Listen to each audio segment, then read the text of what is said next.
But I just gotta know one thing.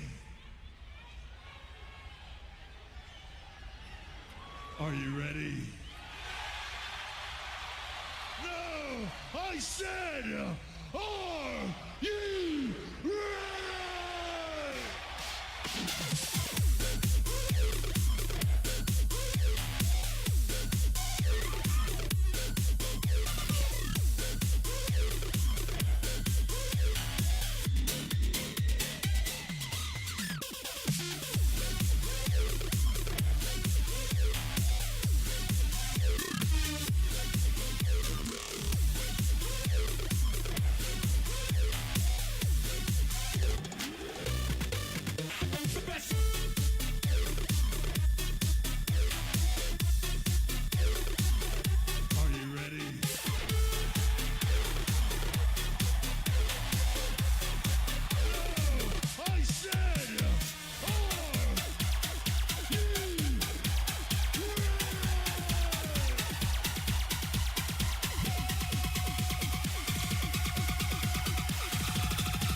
Alright guys, it is Magi coming at you with another friendly war or clan war tonight on this beautiful Friday night here in Pennsylvania.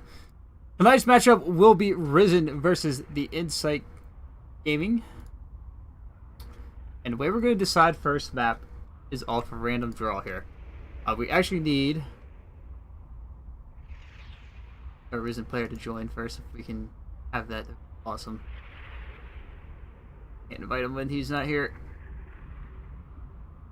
Okay, so 5 minutes here. I'll turn the music back on for you guys, and from there we'll get right into this. But yeah, the way we're going to decide first map, before I do turn that back up, is based off a random number generator here. Oh, looks like we do have our player back, so. There we go. Okay. First map is random. Watch stream. Alright, so I'm going to throw it up here to the transition, and here is our list of maps that will be generated. We are just going to hit randomize. We have our number. This is our number here. Based on what a number comes up in the map, or the random number generator, will be first map, so it is 1 through 7. And to answer any questions, ATA is Ascension to Ire. So now over here, we're going to hit generate, and we will just be kicking off with Abyssal Reef. Already have a follow there. I love it. Make sure to follow Ryorichi. The first map, guys, will be Abyssal. We're going to get right into this here.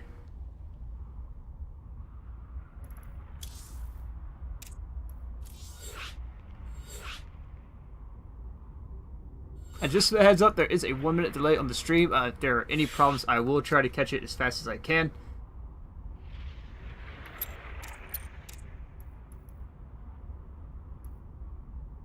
So all the players are ready, we will start this up. I'm going to go ahead and throw this back over to our transition screen here. And we're going to wait for this to start up.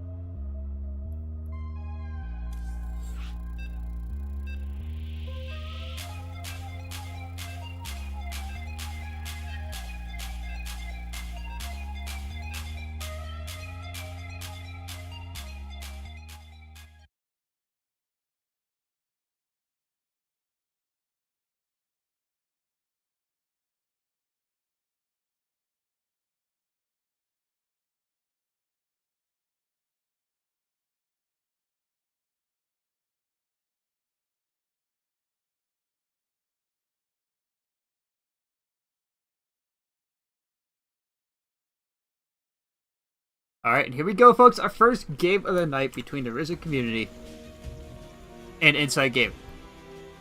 Spawning down the bottom right-hand corner, the blue Zerg pieces from Ingt Gaming. It is Muller, the dentist. It's the reason why his name is indeed Muller. And on the other side of the map, under the sea, it is... We kick it off with the ZVZ here, the red Zerg pieces from Ris3n. It is Jackie. As we know, ZVZ is one of those matchups that can be very cancerous to follow in terms of action. Other than that, it will be a very fun matchup indeed, as ZVZ is usually very quick. I think the longest ZVZ I've casted is State of Ling Baneling phase was about 15 minutes, and that was a Chobo Team League match. I'm curious to see exactly what both players have in store for us here, as we do have a gas first coming out of Muller. The pool first, I like it. So he's going gas pool first. Getting that spawning pool down, and let's see if Jackie is going to follow up with the same style. Looks like he is going to follow up gas pool, so both players opening up for generally a very aggressive opening here. Phoenix Hatchery should follow up behind this, as we do have a drove making the way down to the natural base now for Muller. On the other side of the map, we do as well have Jackie following the same suit. So very, very mirrored builds here. It is 1v1 near the sea. While we wait for these spawning pools to finish up to see exactly what both players have in store for us.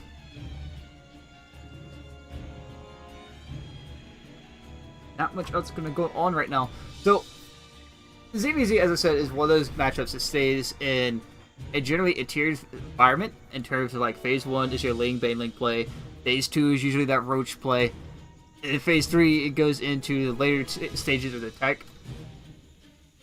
And generally, when you transition to Roaches in this matchup, it can be a very particular timing, because if your opponent catches you transitioning into Roaches too soon, you'll just get flooded by Lings and die. But if your opponent catches you not going Roaches and you go Roaches too late and they already have Roaches, you'll generally just die. So it really just comes down to how well your Ling Baneling control is in the early game. I do like the decision to send these Lings around the outside edge of the map, kind of hide them from the Overlord. Be very sneaky with it, and both players are going into that Baneling composition. Speed is about halfway done for both players as well, but already Muller trying to get the advantage here in terms of Ling count, as 10 Lings are about to finish up. He is just going to send these straight across the map here. Gonna hide it. I do like the decision to hide these things before they get across the map, because this is going to keep your opponent kind of in the dark and say like, what could be going on here? But this Overlord will scout that there are 2 Lings hanging outside the front door. He's going to hide these outside range of that vision of that Overlord and proceed to make them into Banelings. Ooh, it'd be beautiful had he come down and actually caught these. Beat is done for both players, and here we go. These Banelings are going to finish up right in time for these Lings to come out. Here we go, the first battle with the Lings. There are more Lings here, but the Baneling connection already cleaning up more than half of the Zerglings here of Jackie. And Jack Muller taking the advantage in the early situation here, as he is going to be able to reinforce some more Lings across the map. But Defender's advantage for Jackie is everything here. These Banelings are about to finish up, and one of Muller's Banelings will get killed off here before it finishes. Jackie's Baneling, however, will finish up. And that's good. Probably going to start to swing his momentum right back the other way, as another pretty crucial Baneling connection happens there. And Muller could have stayed alive. He wouldn't have detonated his first 2 Banelings on the Lings that were there.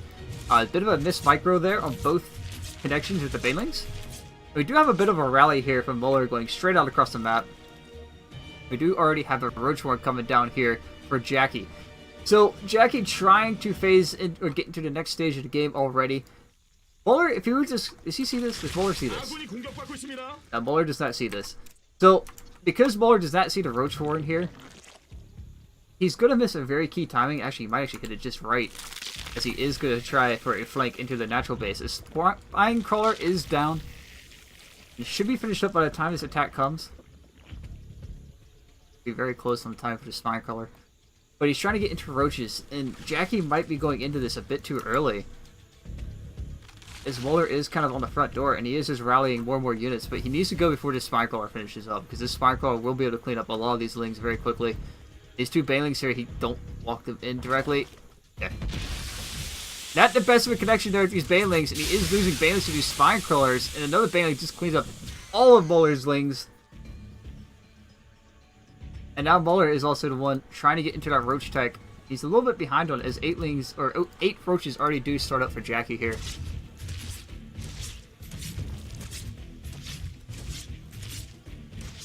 Both players are starting to add on drones behind this. Muller actually adding on a bit more in terms of drone count. Looks like he wants to take up third base. And I really don't like the decision for Muller to go for this third, especially when his opponent is getting ready to push out across the map. Right now he needs army and a lot of it. He only has 2 Roaches on the way. He is adding on the Spine Crawler, but it will not be done by the time these Lings actually push up the ramp, should these Lings just keep going. It looks like they're going to hang out and take a smoke break underneath the Abyssal Reef here, or in the Abyssal Reef. Or actually adding on another gas. So it looks like he is wanting to transition. I wonder if he's going to go into the Muta tech. Because that's always a very sketchy tech transition to go into Mutas in this composition. But he does have army out. He should be able to defend here, as 4 Roaches are going to finish up. But there are Banelings in the mix here for Jackie. And I really going to come down to these connections right here. These Lings coming up. Needs to clean up these Banelings before they connect on the Lings. No, army supply is just going to be 36 to 20 now in favor of Jackie, and Jackie might have already broken Muller. The Queen's here doing work. There is no transfuse. The only Queen with a transfuse did just die. But the Spine Crawler here, and the finish advantage for Muller should allow him to hold on, but there are reinforcements coming across the map already. Muller actually in a very good position to defend, but he did just lose his last Queen, so he only doesn't have any more Queens here. But he will have to add on more Queens, and he's relying on the larvae that generates from these hatcheries. So he will not have the inject.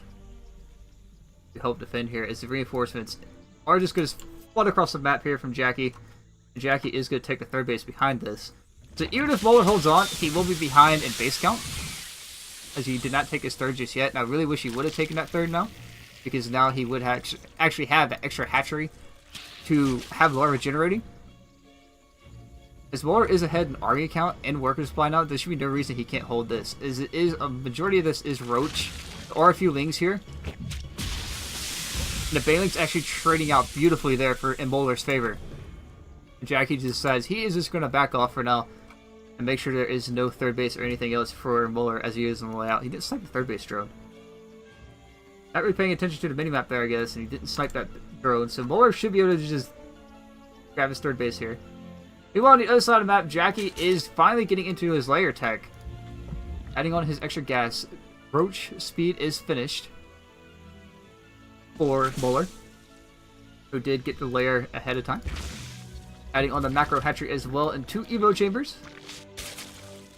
For the Evo chambers, there are no Evo chambers here for Jackie, and that means his upgrades will be behind as it gets into the later stages of the game, so he will not have that 1-1 that Molar is trying to get into here. So if Molar is able to hold this, next aggression coming in, he'll be in a very good spot here, as his third base is going to be finishing up. It is a bit behind Jackie's, however Jackie did throw it down a lot earlier with that last attack, and he's trying to actually get in here to snipe Molar's third, but with the Roach army already here, that will not be happening today. And Jackie adding on an extra 16 drones to saturate this third base. But both players are going into more of that macro game, and it looks like there's not too many drones being added on from Molar right now, so it looks like he is going to go ahead into probably a push here very shortly, as 1-1 will finish up. And a run by these Lings, getting into the natural here. Molar going to pull the drones here to clean this up. He's going to lose 5 drones so far. Not terrible damage being done there, but that does put Molar behind in workers, 51-31. And Spire is on the way for Jackie. I love this decision because it is majority of Roaches. But here's the thing, if Molar can get enough Lings and enough Roaches out and flood across the map in time, the Mutas won't be able to do anything. But here's another problem for Molar, is that he does not know Jackie is going for this at all. These Mutas are going to be a bit of a surprise when they do pop out, as a lot of his overlords are kind of hanging out in front of Jackie's base. The Molar is on the clock here. If these Mutas if there are enough Mutas that pop out and can clean up this army of Molar, Molar will end up losing this in the end. He did add on a few more drones, and he is supply cap now, so he will have to break that supply cap. He is responding to that correctly with 3 overlords. He is also getting a Spire of his own. I love this decision. So he's trying to get out of the Roach phase with the Mutas. Both players are staying very mirrored here throughout this entire game. But also, +1 for Jackie is on the way with his air, and he has not thrown down any Evo chambers yet. Oh, there's one getting +1 attack. However, 1-1 to just +1 range, still going to be in favor of Molar, as he will be able to cancel out that +1 attack very easily.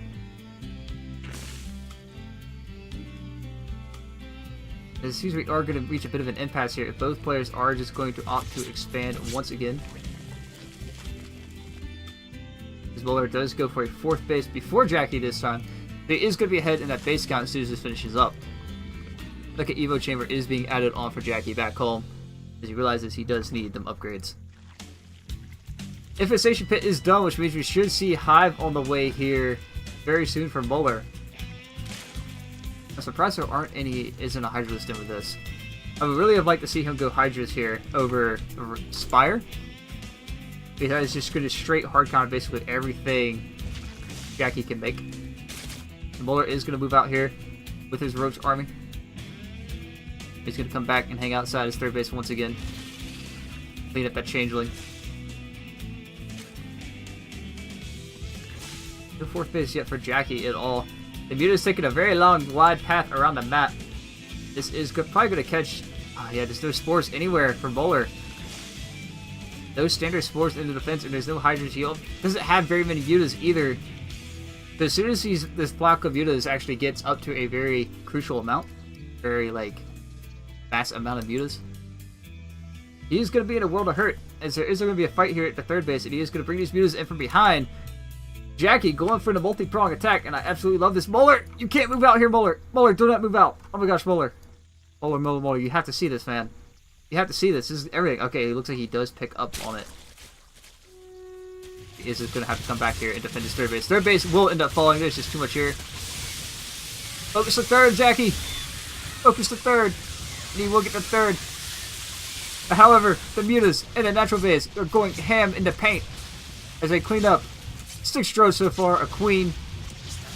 8 drones falling. He will clean up the army here, but he has to clean up the rest of this mutaflock. Otherwise, so much damage is being done economically as 20 drones are falling to just these mutas alone. These are going to come back here, but here's the thing. Upgrades? Not in favor in the air in terms of Jackie, or Molar here. As at this point in the game, it is just going to go down to muta control. Looks like he will be able to clean up the rest of these mutas. But was that it? Was that enough for Jackie to be able to max back out behind this and come at him again? As it's 48 to 31 in worker count, but Molar is in the commanding lead with the army supply. And here we go with the Roach run by. There are more mutas on the map. Molar, you can't engage these. You're going to use your mutas. You cannot engage these. The proper transition here is dealing with the Hydras at this point. Hold on though, folks. On the other side of the map, we do have Molar getting some damage done of his own, finding 3 drone kills already, and going to clean up the last of these lings, and that should get him to third base. This fourth base is also kind of under siege here. He's trying to multitask this a little bit with the mutas. Mutas are going to have to come home to clean this up. 8 more lings are on the way, and plus 2 air for the mutas. So Jackie is really committed to going air here, whereas Molar is just sticking to his guns on the ground. And this is actually can work in his favor, as roaches are a lot more cost effective than these mutas, but the mutas not being able to be countered just yet. Going to swing this back the other way, and here we go. Molar actually going to get cleaned up, but he will pick up 2 base kills, 2 hatcheries, and 12 drones. So Molar answering right back with his own economic damage. But he has to fight here. He needs to take this fight. I really think he should take this fight, but he has the Infestor. Oh, and that landing the best of fungals there and burns a lot of his fungal energy. But here we go. He might have the better engagement with the mutas.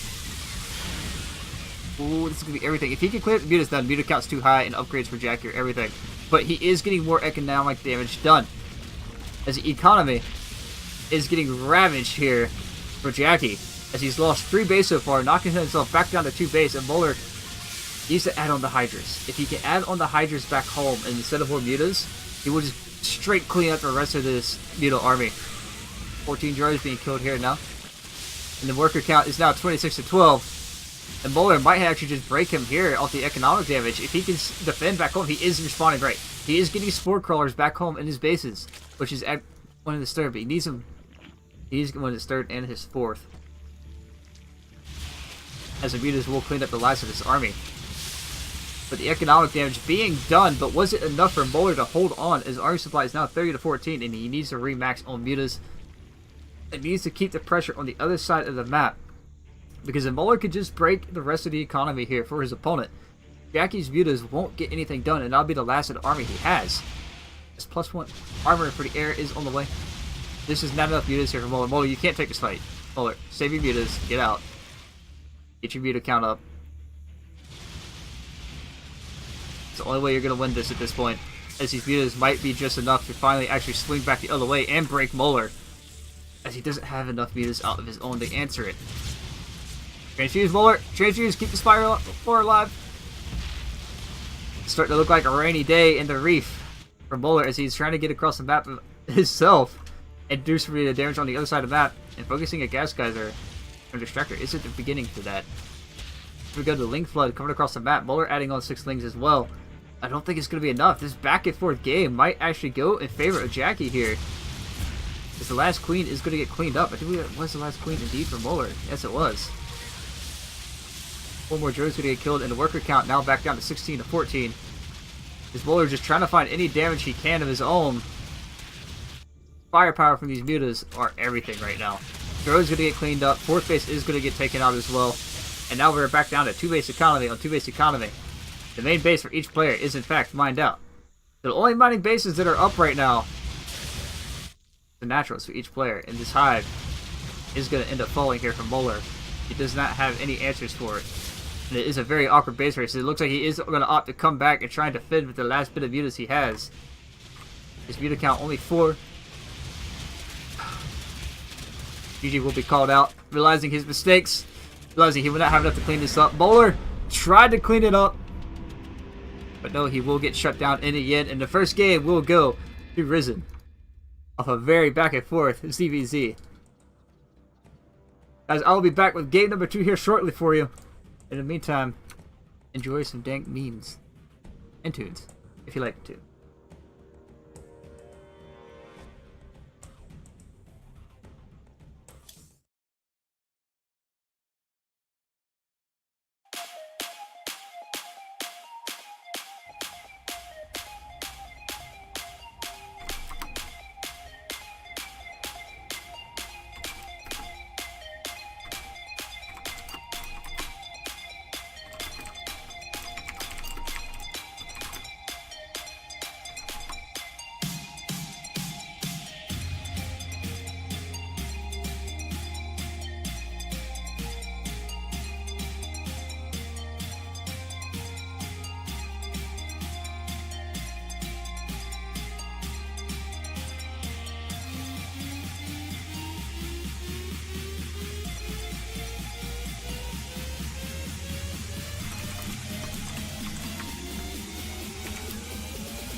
Alright folks, we are back with game number 2 starting up here. Diamond 3 and Diamond 2, all the way up to Masters, with 3 Diamonds and 1 Masters tonight. So far, this is a second Diamond player for Insight Gaming. Is spawning in the top right hand corner as the random player, picking up them Terran pieces that are red. On Mech Depot, it is Ryu Ichi. I was going to call him Ryu for the duration of the match because that name is kind of a mouthful in some cases. And on the other side of the map, the blue Zerg piece is currently up 1-0 in the series. From the Ris3n community, it is Jackie. At least this time we don't have a ZVZ, although that was a very fun ZVZ as it did transition out of the Ling Bane phase, as I very much love to see ZVZs do that. We do have a Drone Scout coming out here for Jackie, and I do like this decision a lot, the Drone Scout, especially in TVZ. 1 second, we did have a follow here. I'm not sure why they aren't following up. Tyson Muller, thank you for the follow, mate. I'm gonna see why these stream alerts are not popping up, actually. I do not have them on here. There it is. Oop, okay. Now let's show up. We're gonna go ahead and replay that one. Yeah. There we go.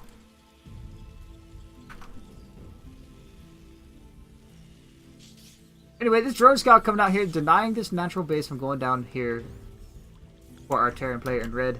It is Ryu. Meanwhile, on the other side of the map, we do have a hatch gas pool opening by the looks of it. Yes, not being mined from just yet. Start that up here very soon. There we go. But we do have an SCV scout coming out here for Ryu. So he's not opting to open up with that Reaper. He is, but he's not scouting right away with it. He's going to scout with that SCV first and make sure there is no cheekiness from Jackie. No cheeky Bane-ness down here on one base. Gonna get over here and park Steve, the SCV, who's going to hang out on the creep and say, hey, this does not look like home. Why am I here? Gonna have to go on home. Drone making away. Just get picked off. I'm in the middle of something. And you call now. I love when people call me when I tell them I have plans tonight at 8 o'clock. Anyway, as we get back into it, we do have a factory coming down here to complete this wall off for Ryu. He does opt to send the Reaper out across the map. It's something I'm not really all that big a fan of, but it does have its perks here on Mech Depot. As long as it does not get trapped in a corner, should be alright.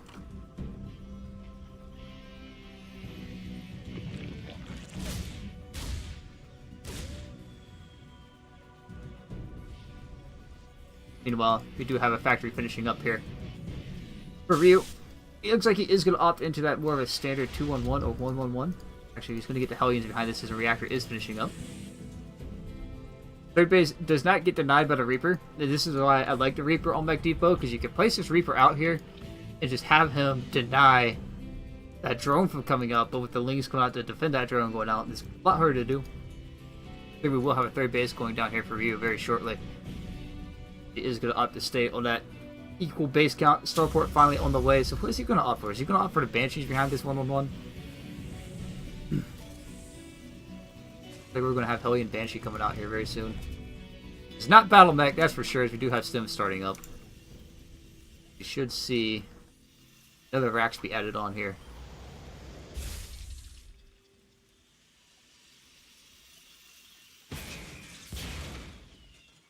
Add on that supply depot to get that vision over there.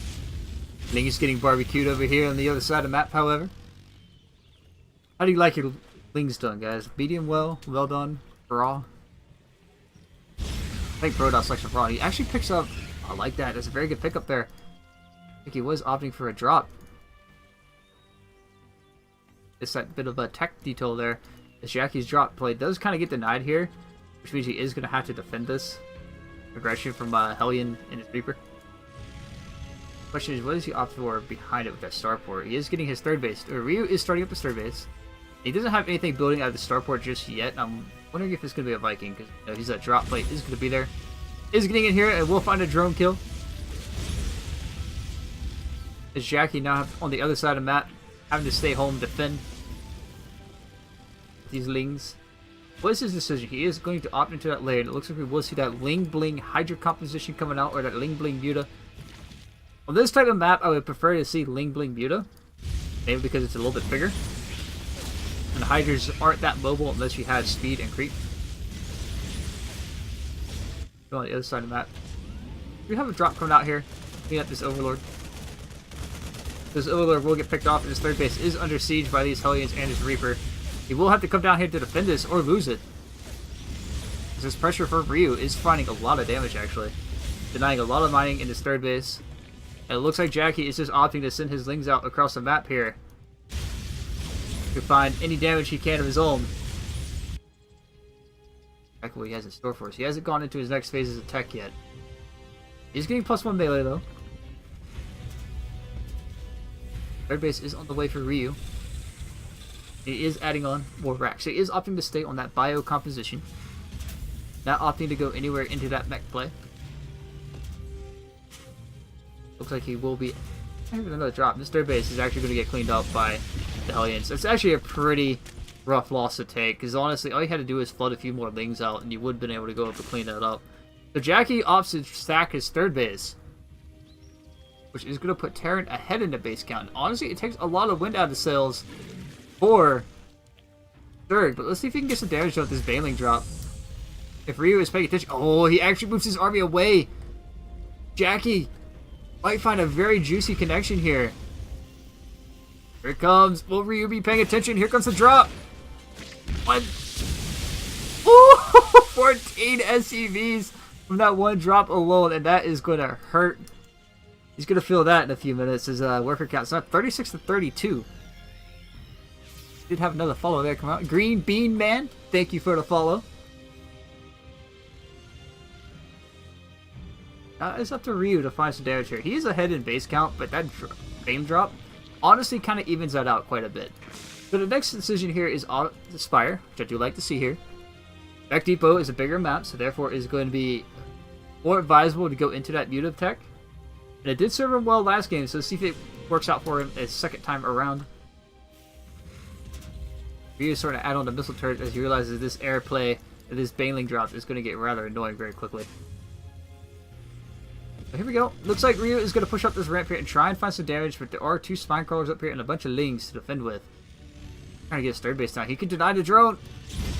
Very nice. Denying that third base once again. There is a tank behind this, and Ryu may have hit the perfect opportunity here to clean up Jackie once and for all.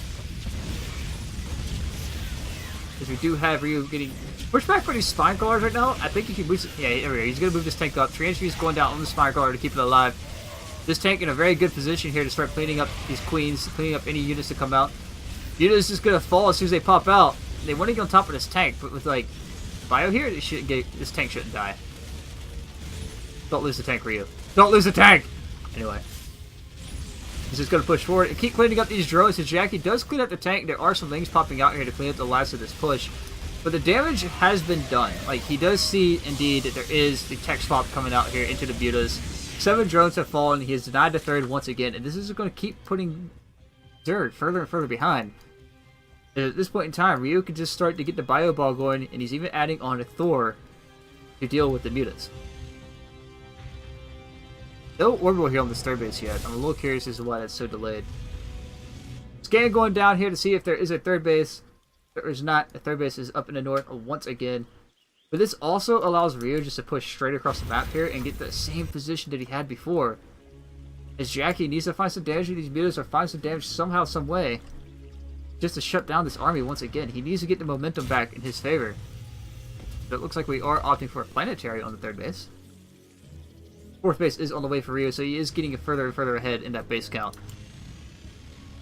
The real question is, can Jackie hold on one more time? And with the units across the map, I don't see that happening, as he is going to have to bring these Lings all the way back home. These tanks are going to get sieged up. And the Blue Flame Hellions are going to be able to barbecue this Queen. Thor isn't here at this army, so the Thor not being here is going to make this a little bit more difficult, but bio is enough to clean up the Mutas. As they pop out, the drones are going to be pulled. 20 drones going down, and that should be GG, actually. It should get called very quickly here, as these tanks are just going to be able to start cleaning up the Lings as they flood in from behind. These Banelings are not going to be enough. Or will they? Or will they? He holds on, but at what cost, Tasteless? At what cost? As the army supply 51 to 22 and the workers 53 to 15. No bio parade yet for Ryu, as these muses will clean up the last of this army. But is it enough? It's not going to be enough in the end. Ryu's just too far ahead at this point. Which means, yeah, we should see GG called here very shortly. As the next push, once this next push comes out, will indeed be the game-ending push. The push and the supply, Tasteless. This is heavily in favor of Ryu at this point. 56 to 19. This is not a fun day for Zerg. Not a fun day at all. Jackie has a measly 15 armor supply on these lings right here. To fight against a 60 armor supply of Ryu. But at this point, you can honestly just kind of like turtle up a bit, max out, and just push. But why do that? When you're ahead, get further ahead. Honestly, at this point in the time, he could honestly, his last push should be game. 10 banelings are being more. You had 10 banelings. It's going to come down to connection with this next army. But with the Thors and the tanks behind us, that's over. Big Damp Boy, thank you for the follow, my friend. Greatly appreciated. Here we go, Ryu with the final push of the game coming out here. This should pretty much be it. Tell you, going to poke forward, see exactly what is here. Going to get chased off the creep. But the bio going to stem forward. See, there are more banelings. He knows the banelings are here. He's going to wait for this tank to get here. He's going to bait this fight. Right back into the tank line. We all know tanks versus banelings. Find some decent connections, but in the end, it just will not be enough to clean up the rest of this army. GG will be called, and Ryu will take game number 2.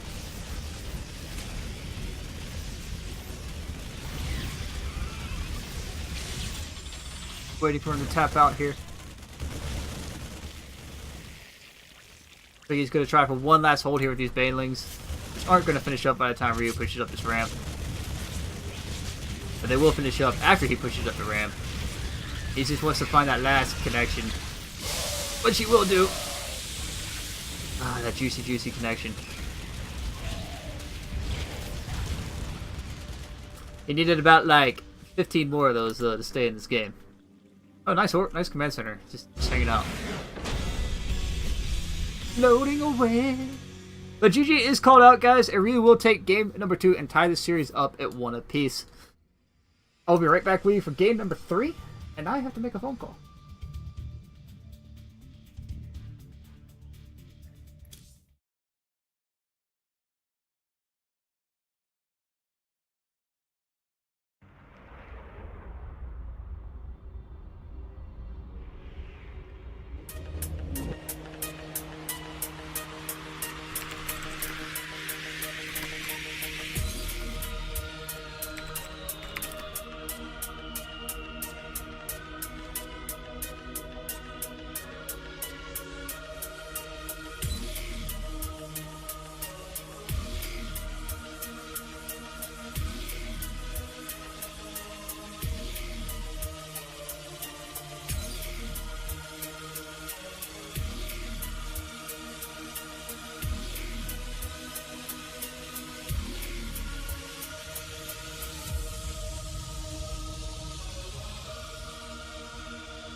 Alright guys, I am back with game number 3.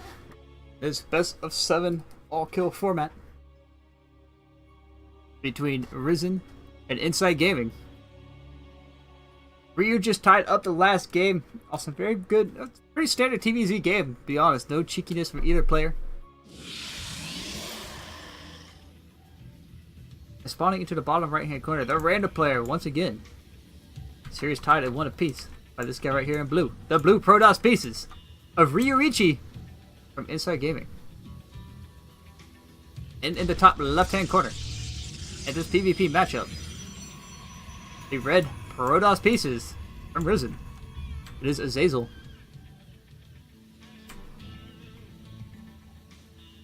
Looks like Azazel is going to go head out in the scout. This is a pretty early pro, but Forge? Come on, come on. Ah, it's been awesome to see a Forge go down, to be honest. But seeing as it is Diamond, neither player is going to be all that cheeky with their play. They are going to send out their standard probes to scout around the map here.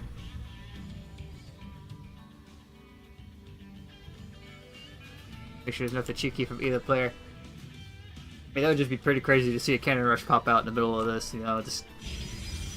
But either way, 2 gateways for Ryu. No second gateway just yet for Azazel.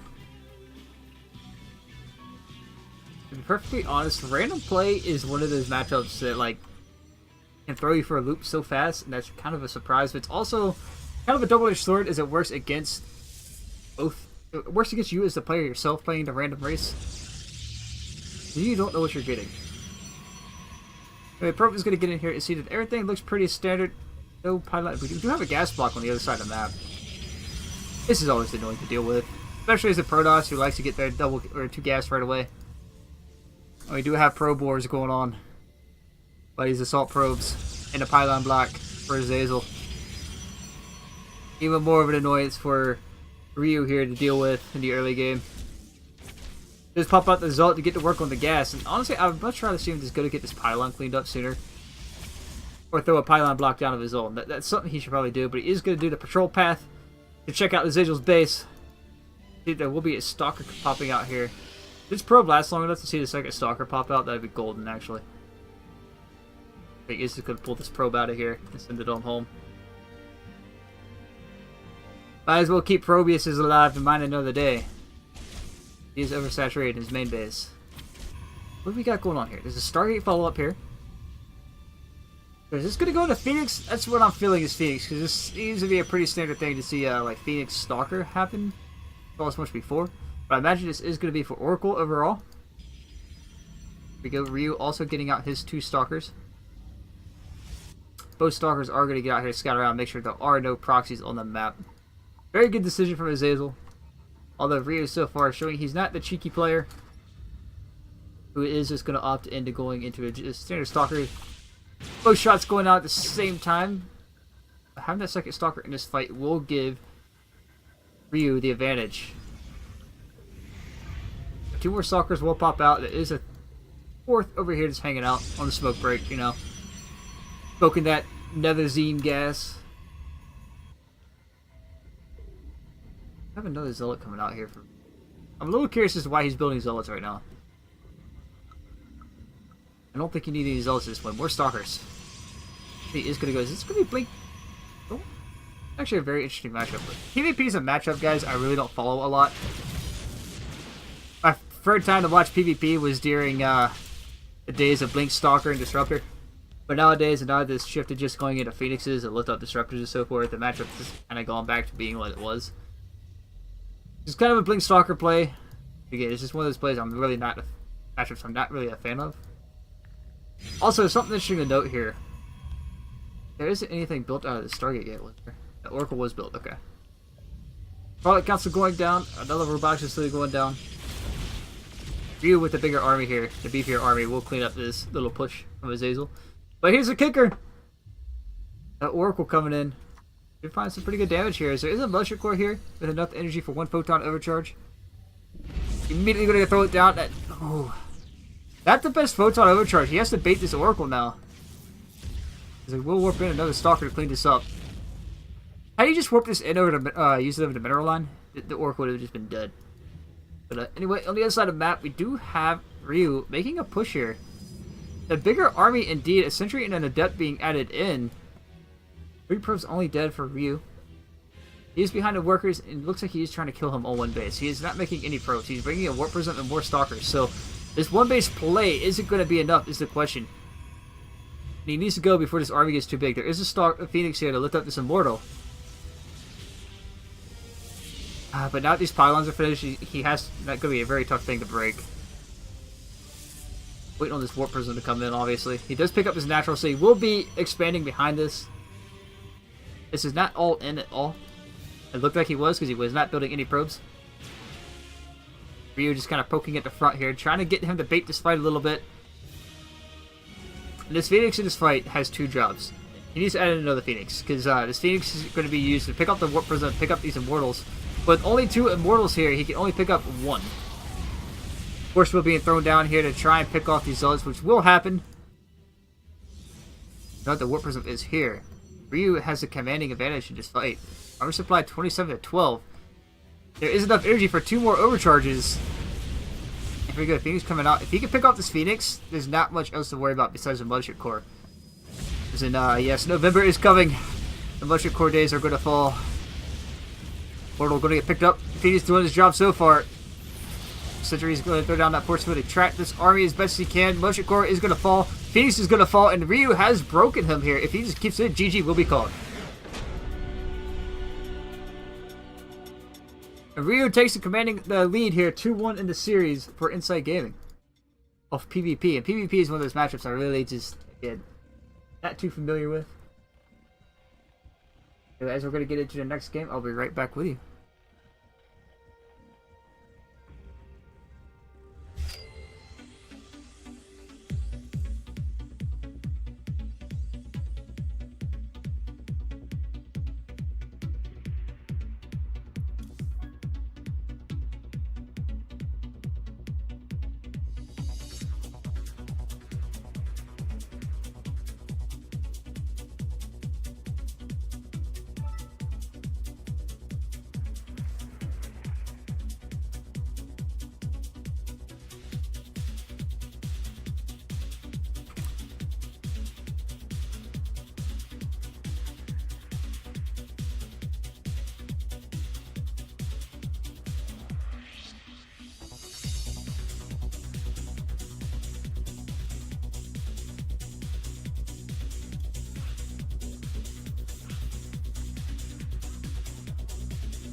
Alright guys, I am back with game number 4 in the series between Insight Gaming and the Ris3n gaming community.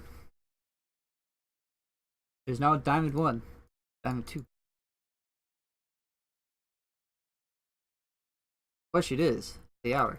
And this man, right here, from Insight Gaming, once again playing random and getting the Terran blue pieces, is Ryuichi. The question is, can he make this 3-1? Against this man in the bottom right hand corner. The purple Protoss pieces. Man after my own heart. Using the name of Magic. There we go. From Ris3n. Who is very interestingly enough opting to wall off at the front. I like this decision as a player who's Terran. Because that means he kind of zones things out as a from the Reaper. But here's the thing. He doesn't know what his opponent is. That's why he is opting to wall off. I like to see decisions like this being made to make sure that Reaper can kind of only sketch, like skirt their way in here. Bro, going to get to work harassing this poor SCV. Or not. Going to opt for the scout instead. And what if he's going to go for a gas steal? Yep. Okay guys, so interesting fact about the gas steal. If you can see that coming, like you kind of like check your opponent and be like, oh, I know what you're doing. You're heading right for the gas. If you take a worker, you can actually block the steal if you just kind of park it right next to the gas geyser. But as a Terran, you really don't have to worry about it too much right away. You will want your second and third gas eventually, but you won't have to worry about it as in, holy crap, my gas got stolen and I need that right away. Unless you're doing some kind of cheeky one-base play. But Ryu is going to opt to throw down that command center right here in front of his opponent. This gas geyser should actually see that. Yeah, he will see that there is an expansion coming down. As we do have Probius going against Steve the SCV on two fronts, and I do love it. Alright, Ryu saying, if you want to get cheeky with me and steal my gas, I'll just block your Nexus and force you to take your natural over here in this very awkward position. I'm curious as what he does have the Reaper on the way, so I'm curious to see if he is going to go for some kind of like cheeky proxy play. But so far, not going to happen. Magic going to get to work cleaning up the supply depot. This Reaper going to pick up 2 probe kills there actually. Just 2 workers down. Marines are out to clean up these gas geyser, and so far this is going to go into a pretty standard macro game. Nothing too crazy from either player. We do have the factory on the way, completely out of range of the vision of the gas geyser.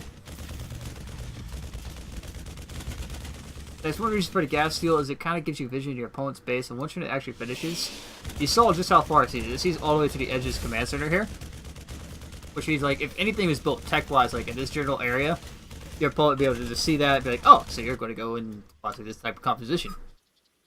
But no, he kind of hides the factory out of the way. He's going to float it up here to the front. Looks like we are going to see the Widow Mine coming out.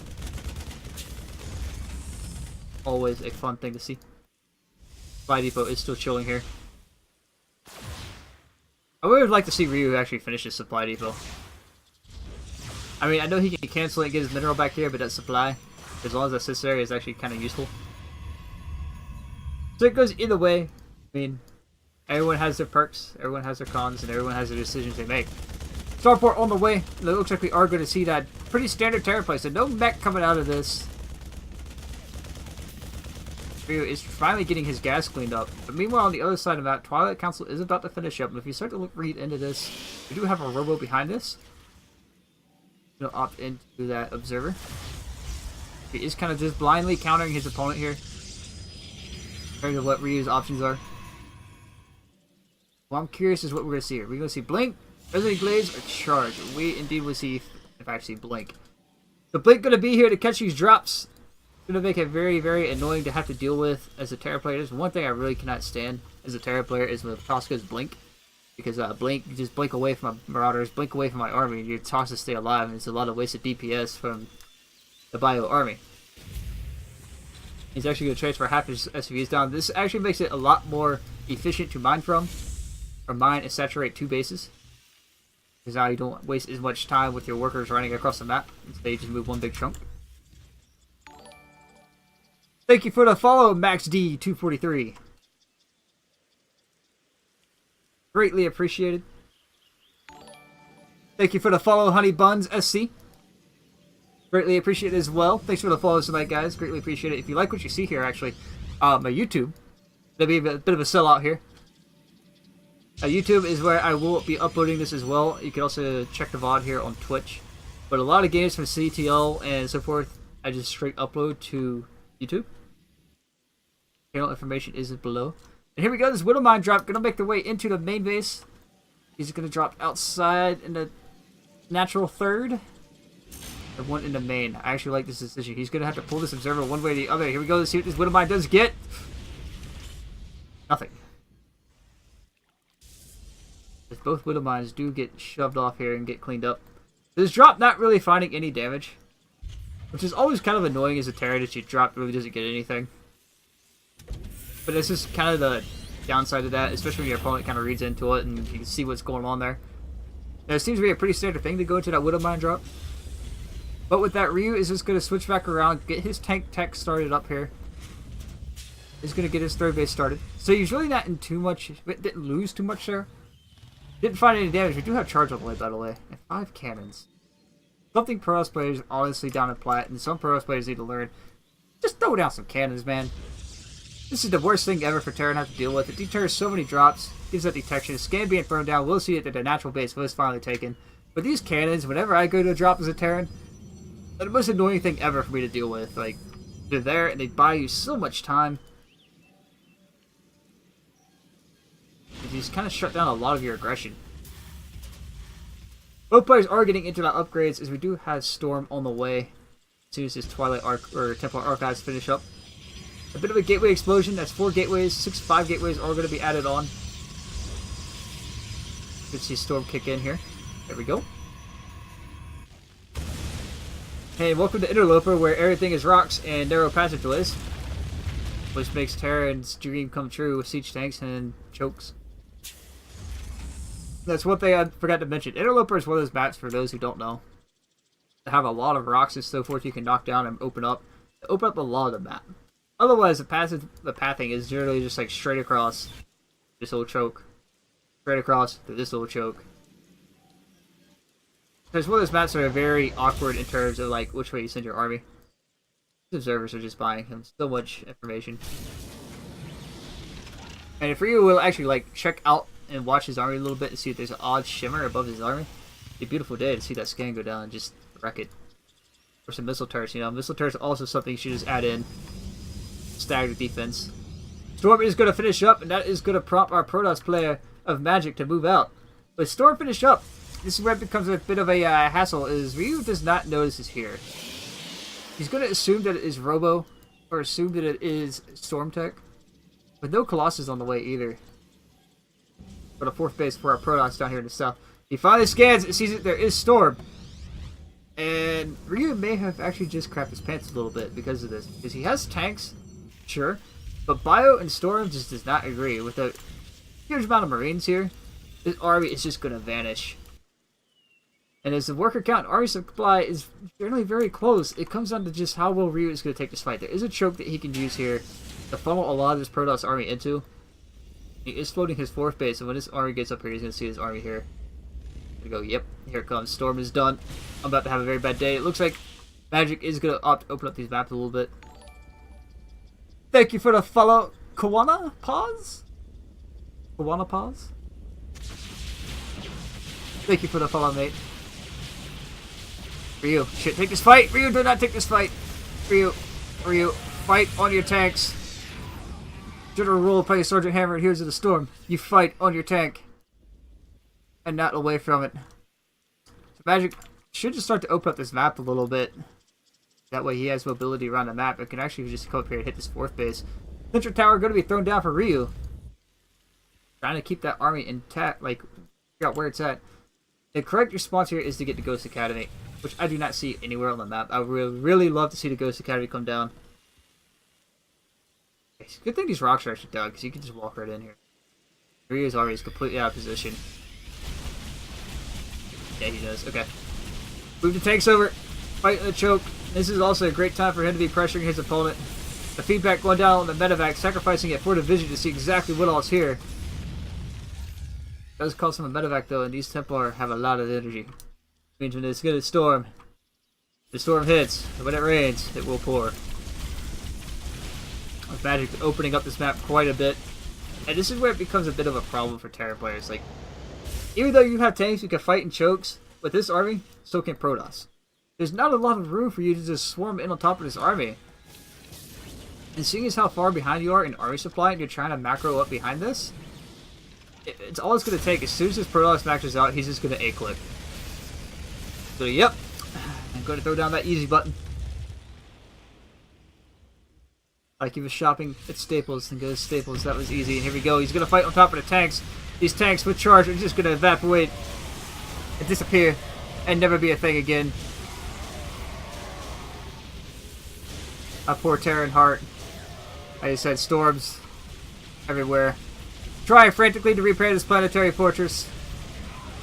It's cleaning up a lot of this army. Yeah, I think that's about it here because Magic is going to get Ryu to tap out here very shortly. He's losing way too much here. Army supply did plummet about half. 24 SCVs. Should to be 27 are dead. The Ryu falling behind it. He's actually floating a base back towards that third base location. Going down to scan here, and he realizes he might be able to take a fight. He can get the fight on top of his tanks, but another storm thrown down. Doesn't exactly hit the tank.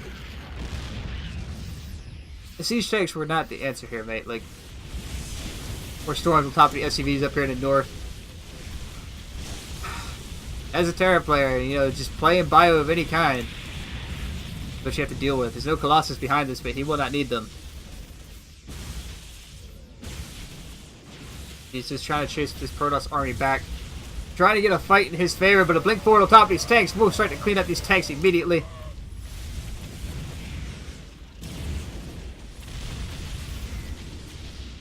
That's going to be about it. He's trying to...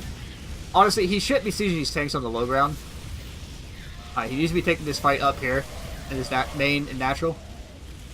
There's no reason to chase this army across the map. He should have brought this army to him. He would have been in a much better position.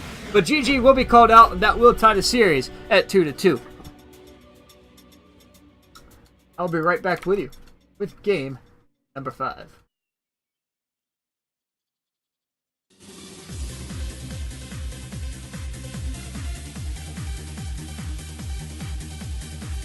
Brave time, guys. Brave time.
Pegboard nerds on a beat and give me one mic. One Asian, one Latin, and one white girl with a couple of bottles. Yeah, that's a fun night. Ha, yeah, we are one. When the club shuts down, nah, we ain't done. You can tell by the ink where we are from. Copenhagen to Vegas, we in a race with the sun. And you know I'm trying to win it. I push myself to the limit. A couple shots of...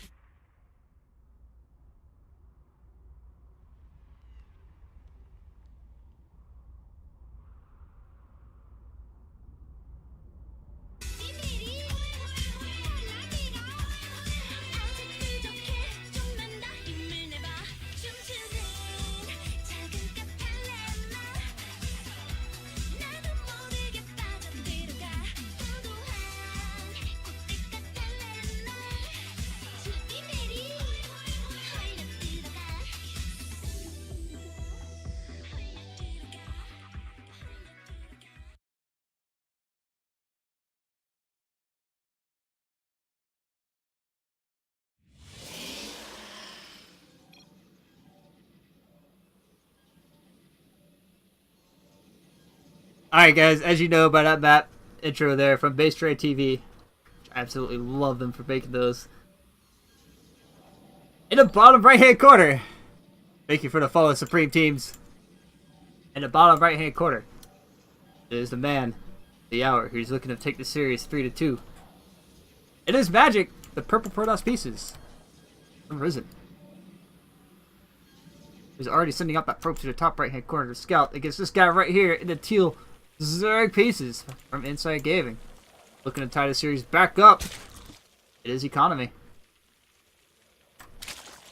As the name is intended for the pun, folks. Economy. Making us a pretty little star here before he throws down that hatchery. We are going to see that wall off from Magic at the front. And as Catalina is a very awkward map, it is one that is meant for 3 players, like a battle royale. Jay Frank, I need a seizure warning on this. Fair enough, man. But anyway, as I was saying, Catalina is a very awkward map in terms of it is meant for 3 players. There's an opportunity to hide a lot of proxies around the map, especially like TVP scenarios. But in TVZ, it's going to be a very interesting setup in terms of which way you have to expand, which way you have to... Just which way the aggression comes from. It's a very small map in that sense. But just one of the bigger maps in the pool, but if you look at it based on spawns, it's actually one of the smaller maps. Probe. Probius on attack move over here. Being an assault probe. Doing the assault probe thing, be like, aha, I will kill you. Here we go, the rock, paper, scissors game of drone versus probe.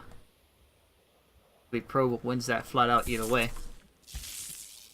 I think it is SCV beats probe, drone beats SCV, and probe beats drone. Rock paper match up there. It's a little bit of a tidbit. We do have a stalker on the way. Warp gate on the way here. Very quiet, very standard game. But if I know Economy, he's gonna pull some cheeky nonsense here. He does have the Overlord in position to do just that. If he puts another one up, like down in this area here, to see if he does another one. Applies for any drop pressure. There is another Overlord on the map, floating towards his opponent base. He is going to take that 3rd base.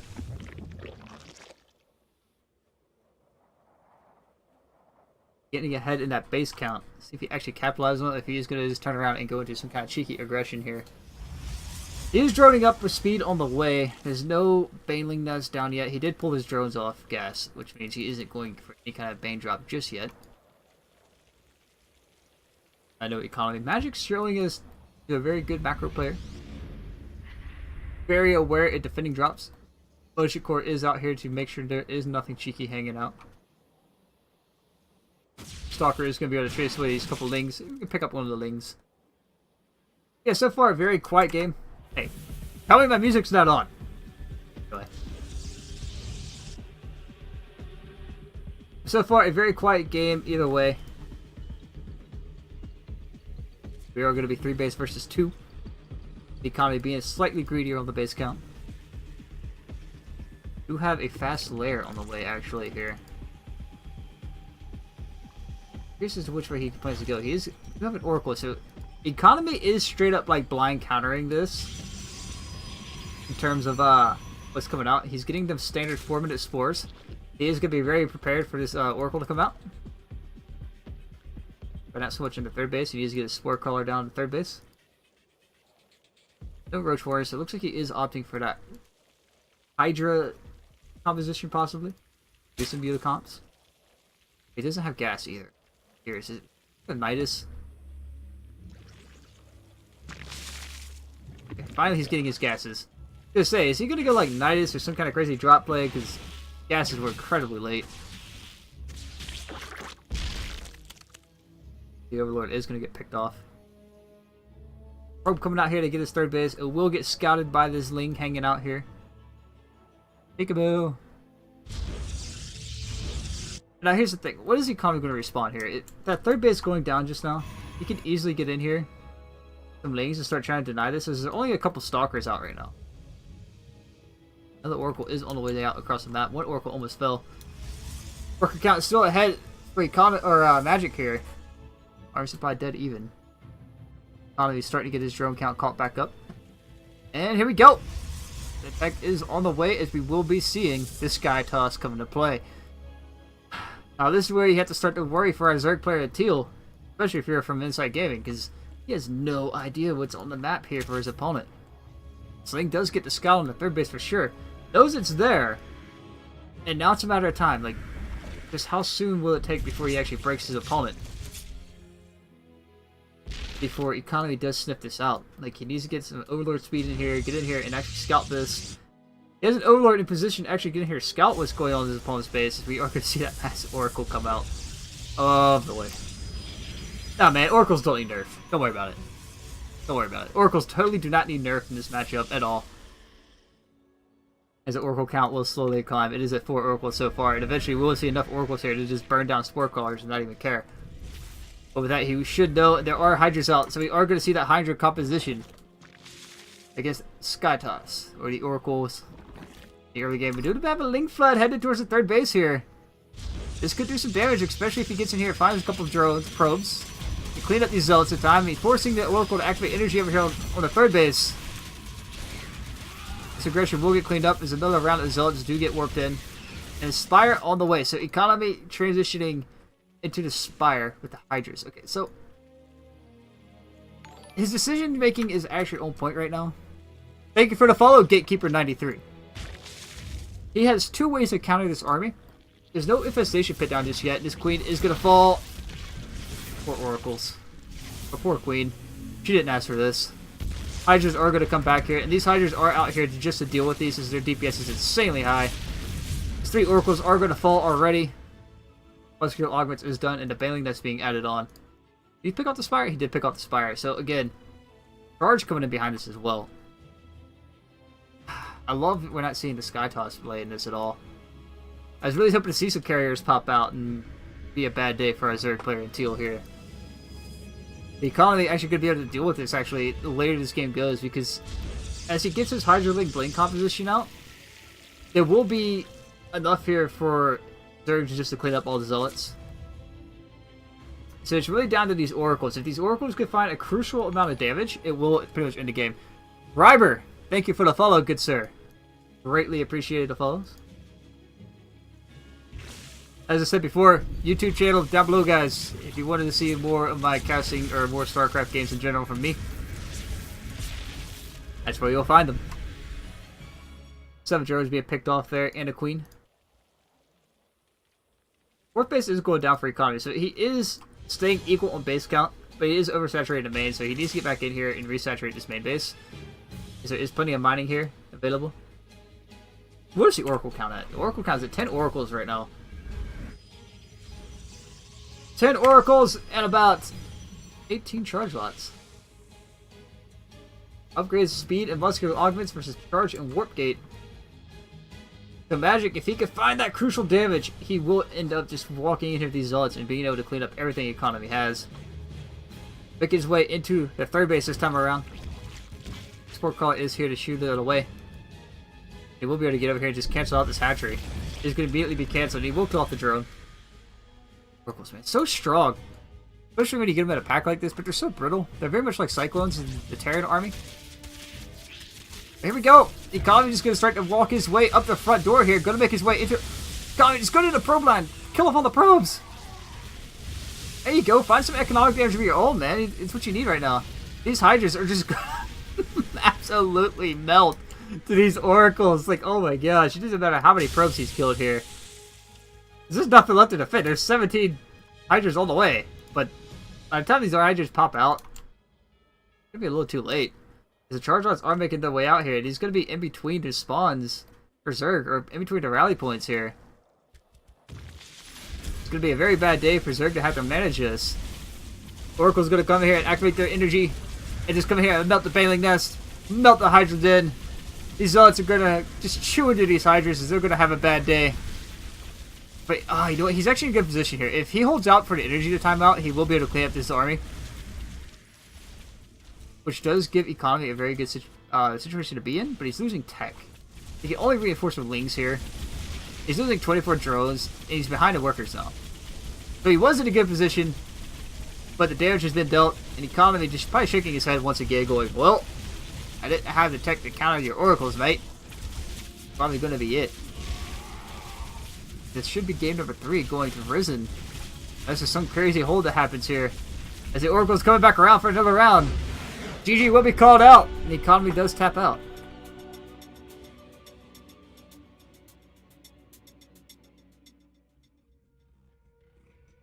Strong in a couple bottles of Guinness, we going harder to finish, finishing hard on the fittest, raising a toast to the sky, so rising up in the distance, and to my people all here for the same reason. When you hear the beat dropping, your heart's beating, put the hands in the air and the girls screaming, and everybody in the clouds that never stop dreaming. Let's go. We be rocking to the sun. Watch you come as you come get some. We be rocking to the sun. Watch you come as you come get some. We be rocking to the sun. Watch you come get some. We be rocking to the sun. Watch you come get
Alright guys, we are back with game number 8.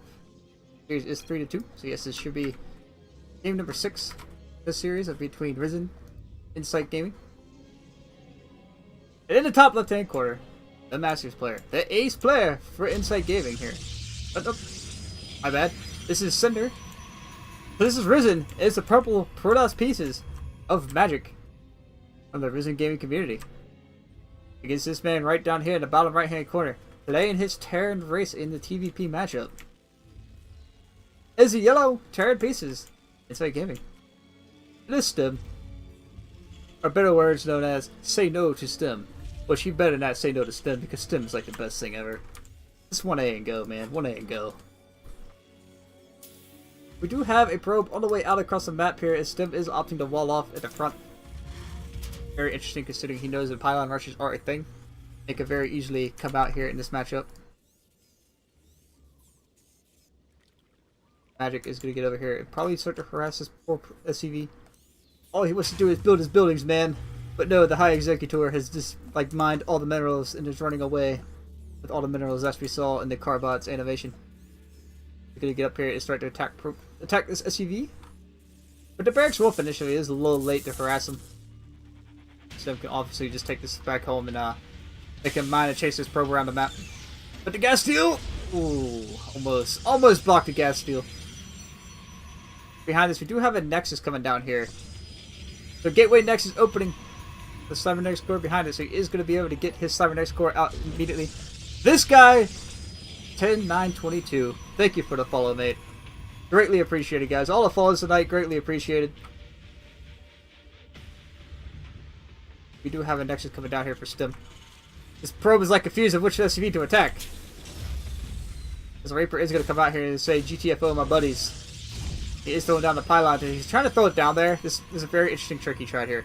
He was trying to throw down this pylon to confuse the Reaper and confuse the SCV into attacking the building, as buildings generally have a little bit higher priority in some cases. So he will just cancel this pylon. Yeah, still a thing here. It's Stim's base. He doesn't care. He's going to throw down his next 2 Raxes over here in the corner. Get out some Marines.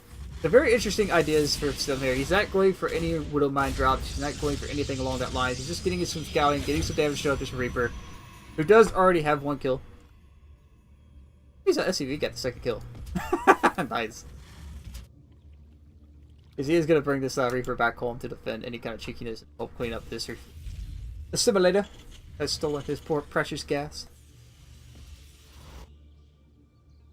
Outside that, both players is going into that macro phase at this point in time. We do have a Robo on the way, which means any kind of Widow Mine drops will be able to be deflected very easily here. And Twilight Council. So are we going to see, by the looks of it, we are going to see a very similar style to what Magic used in his last TVP against Ryu.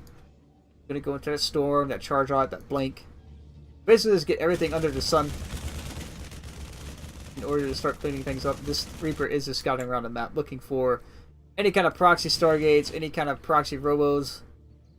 There is nothing out here, so Magic being very standard here. Not playing anything too cheesy. See what he starts at first. We Blink. Trevor on the way with Blink. Am I right? Is it Blink? Yep, Blink. Only 3 upgrades you can get from there, so it has a bit of oversaturation here from Stim. Transfer some of these SCVs down. Get them mining gas and making other things. Stim is on the way. How odd is that to say? You know, Stim is on the way. For say no to Stim. But on the other side of that, we still, again, just 2 base Protoss. Nothing really too crazy going on here. Is it? We're starting to get into that midway of the game or mid game. Both players being very respectful and not cheesing, not doing too aggression too much here. But that's going to put Stim on the clock. The longer he sits back here, the further ahead Protoss is going to get. As Stim is behind the workers.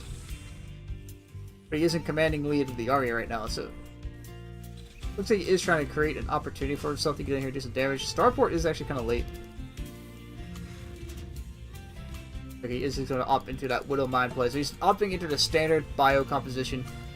He is adding on the missile turret, so this I love this because this will actually deflect this observer quite a bit, and there's no oracle that can get in here and out and do any kind of crazy damage. Scan, scan, scan! Thank you. Poor observer. He just wanted to observe. No, Stim's like, I gotta say no to you too, buddy. So there's gonna be some Blink Stalker army here.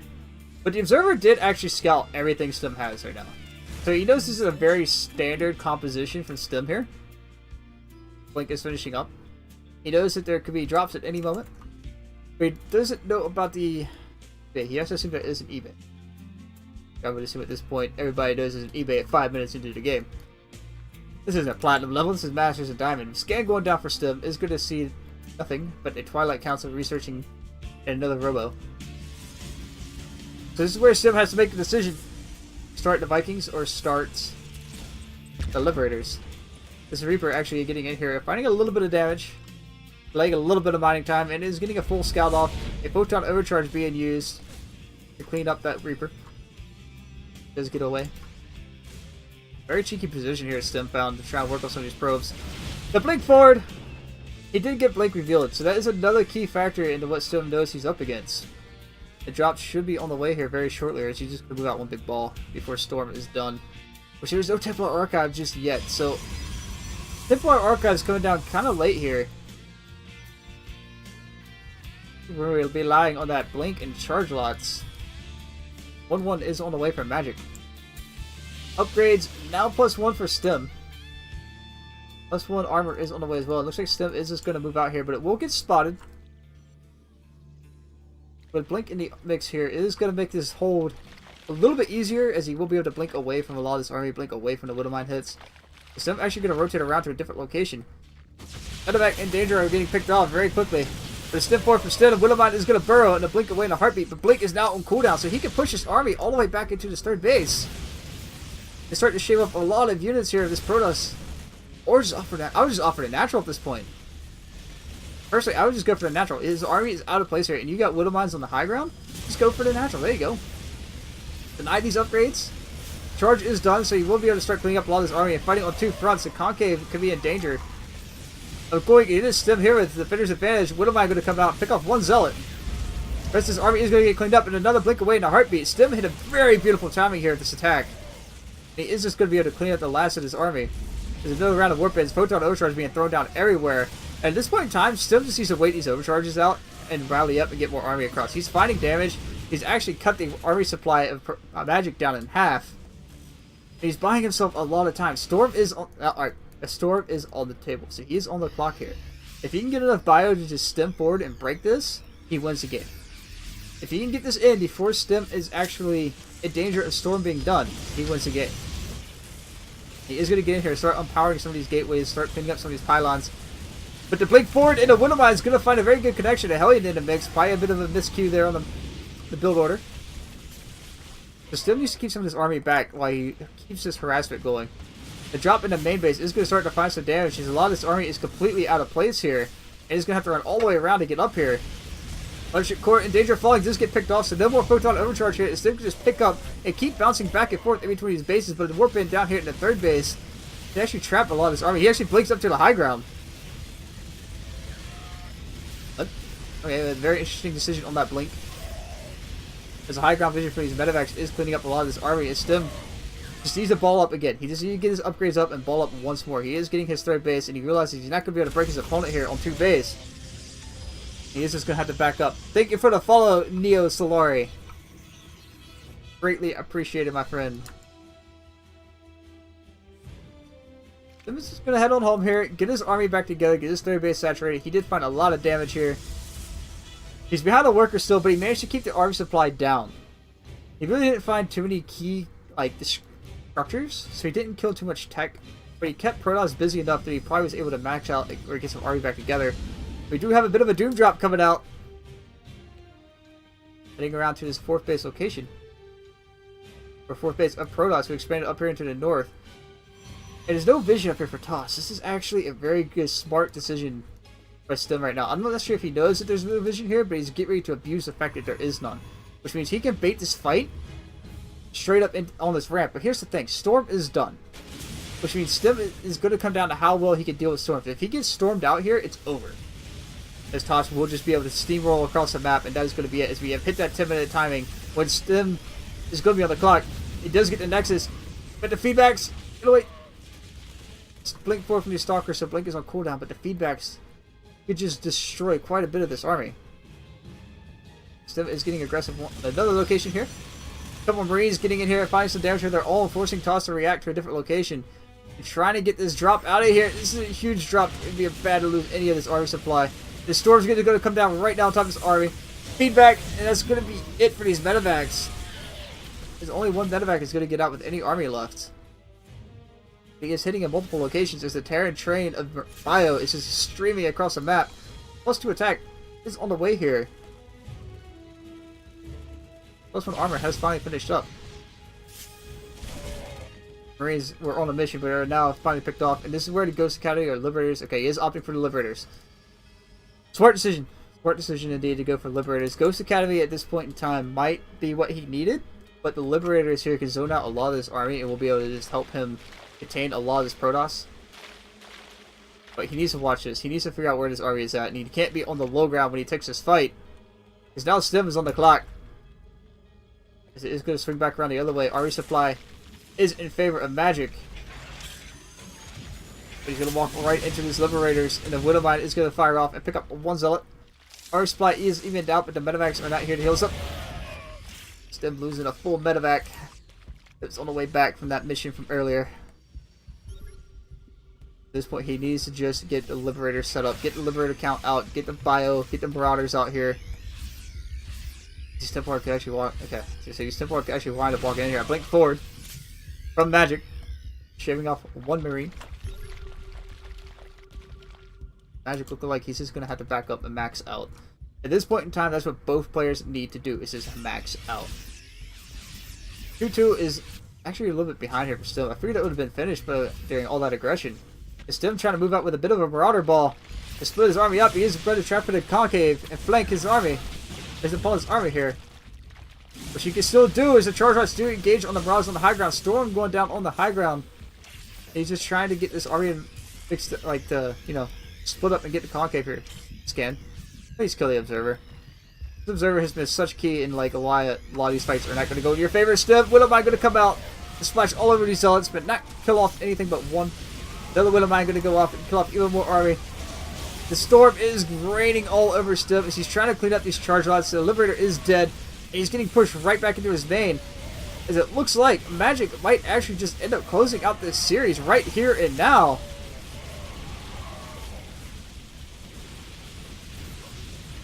As Stim getting shut down. He had a very good mid game going there, but as it got later and later, the Protoss got further and further back into the game.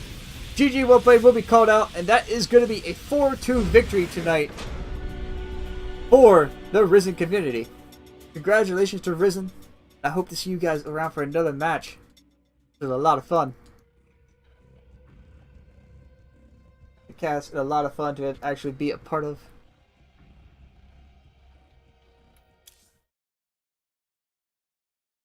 And with that, guys, I'm probably going to have to close this out here and now.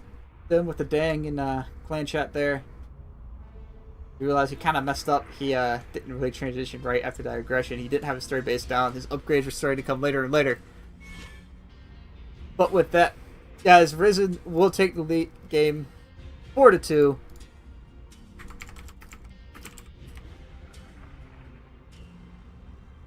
And with that being said, guys, if you guys did hit that follow button, I greatly appreciate it. Follows are always appreciated, as I am going to be streaming a lot nowadays. And with that, I am going to go ahead and sign it out here. Throw you guys some awesome audio back your way.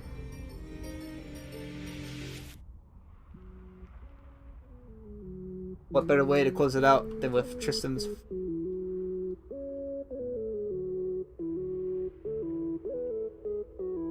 Again, guys, if you like what you see, hit that follow button. Hit that subscribe button on my YouTube channel. Also, follow me on Twitter as well. And with that, guys, I'm going to close it out here. Saying I hope you guys have a good weekend. There's the Magi signing off saying I'll see you in the next one.